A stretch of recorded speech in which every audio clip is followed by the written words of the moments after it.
Hello everyone and welcome to APTU. Today we'll be continuing our series on pricing with a look at our third level of pricing, product-specific pricing.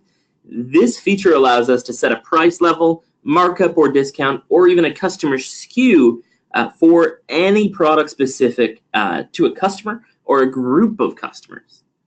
Today, I'm going to go into detail about how the feature works, how to set it up from the product profile, from the global pricing manager, and from a product spreadsheet. We will be taking any questions at the end, so if you have a question, feel free to type it into the questions tab on your GoToWebinar control panel. And if you'd like to learn more about AdvancePro, we do have a complete library of videos on advanceprotech.com under the resources tab or on our YouTube channel.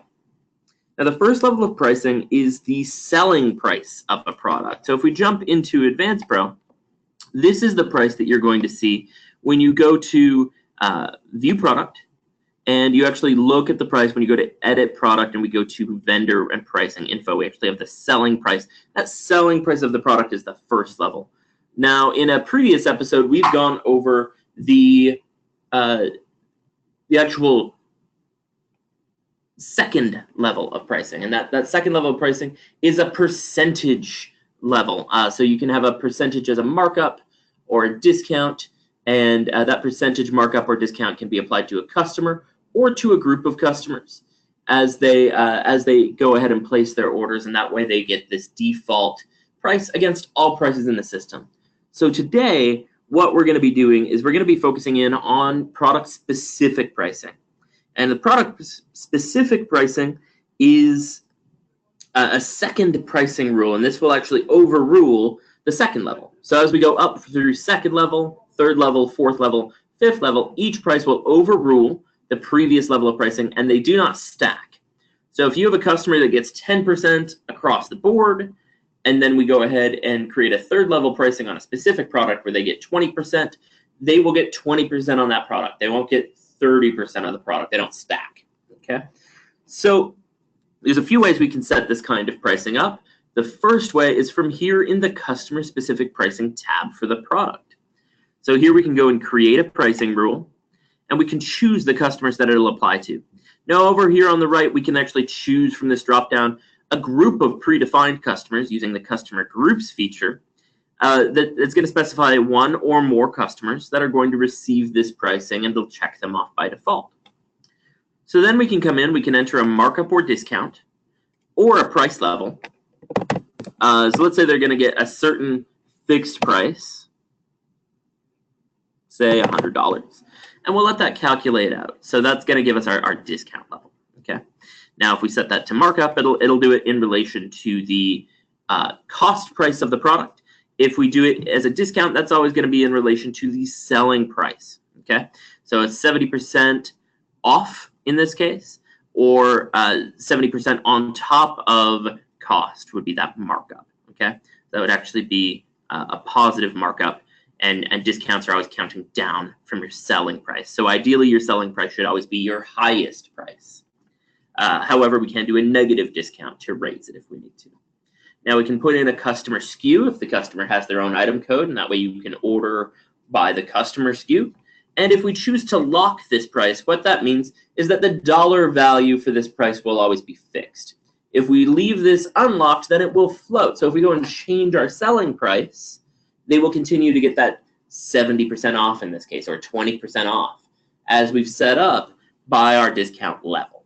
Okay? If we lock it off, they will always get a fixed price. They will always get $100 in this case, just based on this field. So locking means the price doesn't change unless we change it. Unlocked means it's going to float in relation to the prices that it's based on. Okay, go ahead and add that pricing rule. So that's created. So that's one way we can create a price, a customer-specific price for a specific product. Now, at this point, that's the basic setup. But let's say we want to apply these third price levels to a whole category of products. So let's go in to product. We're going to go to our global pricing manager. We're going to go to the global pricing options and promotions tab. So here we can choose a category of customer and a category of product, and then we can create third level pricing right here for a group, and we can say a set discount across that whole category of product and for that whole group of customers, okay? So at this point, we can go and we can add a percentage to any current markups or discounts. We can set a rounding rule. We get a little bit more capabilities here, and then we can go and apply that to a whole group. So that's the method to do it for a whole group of customers all at once. Now, that's sort of one way we can set this up. Now, we also have the option to work with a third level price list. Now, we can import this from an Excel file, and it's up to 4 columns. You'll have the first couple columns where it's just the SKU and the product name, and if you need that, you can get it just by going to View Products and exporting to Excel. Okay, so we can go ahead and push that out to Excel, and Excel is going to pop up here in just a second with the details here on our price list. So at this point, we won't be needing the UPC field. I'm just going to kind of build a quick price list on the fly for these few items. So we're going to go ahead and delete that price list. We're also going to delete all these extra columns. So what we have now, we've got the SKUs that we're working with, and we've got the product names. We also won't need this number column. So we'll just get rid of that. So we've got the SKU, the product name. That's all AdvancePro is going to be looking for.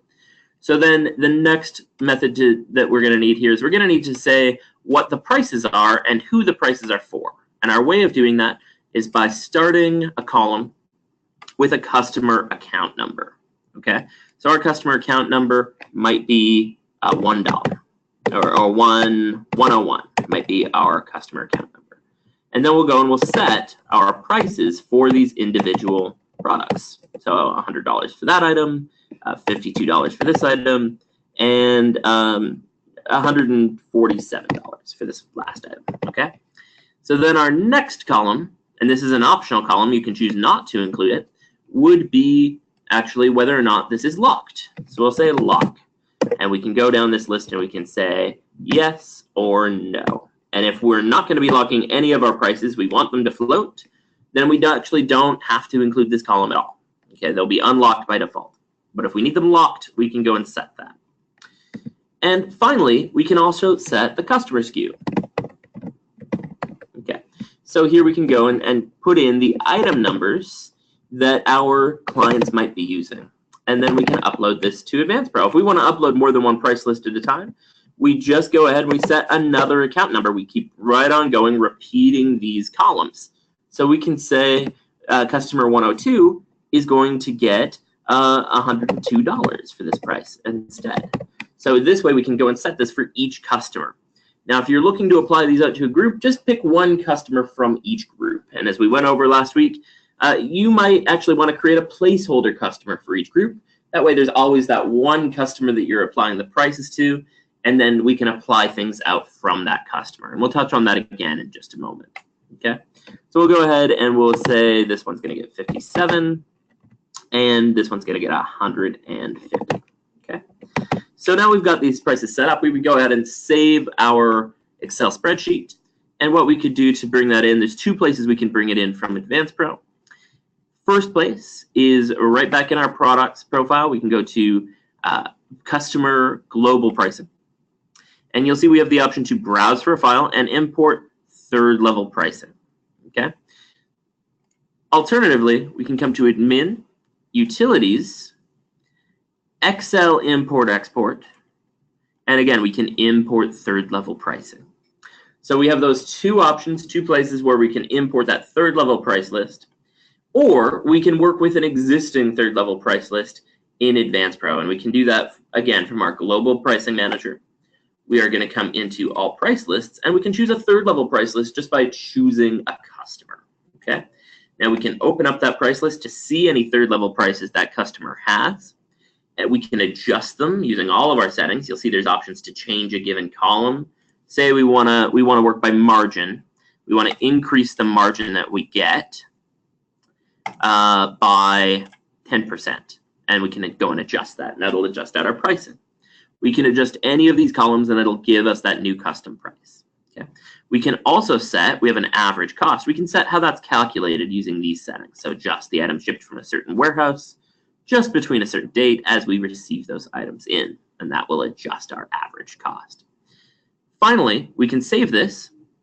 We can go and set it to another customer, or we can save this as a fourth level price list. And we're going to deal with fourth level price lists in our next video. But the idea of this is essentially a third level price list is tied to a customer. You can always duplicate that price list for another customer, but each customer has their own third level price list. A fourth level price list is independent of customers, and you can then apply that fourth level price list to customers. And there's a lot more robust features you'll see with fourth level price lists. In general, if you're not sure, you should probably be using those fourth level price lists. And we'll get into that in a future episode of APTU. One last note, if you do want to go and apply a price list to a group of customers and then you've applied it to that one customer, you don't want to use that third level price list the way we showed it before for groups of customers. You can come into your customers tab, go to customer groups, go and choose the customer number as a default price customer for that group. Go ahead and choose that. And then we can go and run that pricing, rerun the pricing for all customers in this group, hit rerun pricing. We can also check off use default price customer when adding a new customer, and that's going to allow us to apply that price list if we were to go and associate more customers to this group. Okay, so we'll get a little pop-up that says, do you want to rerun the pricing? And I'll say yes. There we go. So that's just a quick run through of our third level pricing, all of the different ways to set that up. And whenever you do that, whenever you go and place a new order, if you've got special pricing created, we're going to get the correct pricing as we add the items in. So if I go ahead and put that item in, you'll see this customer is getting their appropriate discount. So that runs us through this pricing. If there are any questions, feel free to put them in under the questions tab in your GoToWebinar control panel. Thank you all for watching. Have a great day.